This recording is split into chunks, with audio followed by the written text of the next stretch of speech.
ரொம்ப ஒரு ஒரு பூரிப்பாக ஒரு ஒரு புல்லரிக்கிற மாதிரி இருக்குது. ஏன்னா சிம்பொனி இசையமைச்சு இன்னைக்கு உலகளவில் நம்ம இந்திய பெருமையை நாட்டிட்டு வந்திருக்காரு இசைஞானி இளையராஜா அவர்கள்.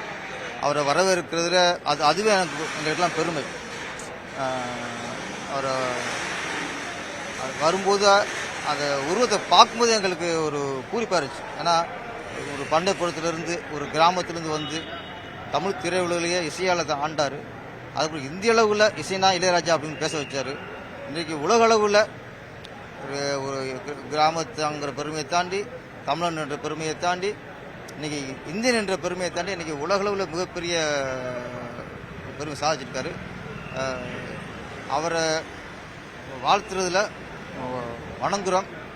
இசையால் ஒருத்தர் வந்து இந்த உலகத்தை ஆள முடியுங்கிறதுக்கு இளையராஜா அவருக்கு எடுத்துக்காட்டு. இப்போ லண்டனில் மட்டும் இல்லை, இதுக்கப்புறம் பல நாடுகளுக்கு இதே சிம்பொனி இசைக்க போகிறாரு. பல நாடுகளும் அதை எதிர்பார்த்துக்கிட்டு இருக்கு. நம்ம தமிழன், நம்ம ஒரு இந்தியன் இன்னைக்கு உலக அளவில் உலகம் சுற்றும் வாலிபன் மாதிரி உலகம் சுற்றும் ஞானியாட்டார் அவர். உலகம்லாம் போயிட்டு இருக்கும்போது நம்ம மண்ணில் இதே சிம்பொனி இசையை நம்ம தமிழ் மக்கள் கேட்கணும். அதுக்கும் அவர் இன்னைக்கு உத்தரவாதம் கொடுத்துட்டாரு. இந்த மண்ணில் வந்து தமிழ் முன்னாடி நான் வாசிக்கணும், அதுதான் எனக்கு முழு பெருமைன்னு சொல்லிட்டாரு. அந்த நாள் நாங்கள் எதிர்பார்க்குறோம். அந்த நாள் வந்து ஒரு இசை பண்டிகை போல இருக்கும். நன்றி வணக்கம்.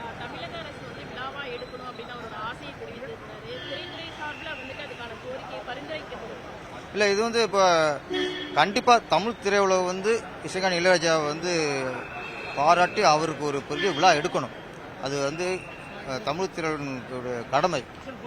தயாரிப்பாளர் சங்கம், இயக்குநர் சங்கம், இசையமைப்பாளர் சங்கம், நடிகர் சங்கம் எல்லாம் ஒட்டுமொத்த எல்லாரும் சேர்ந்து அதை கொண்டாடணும்.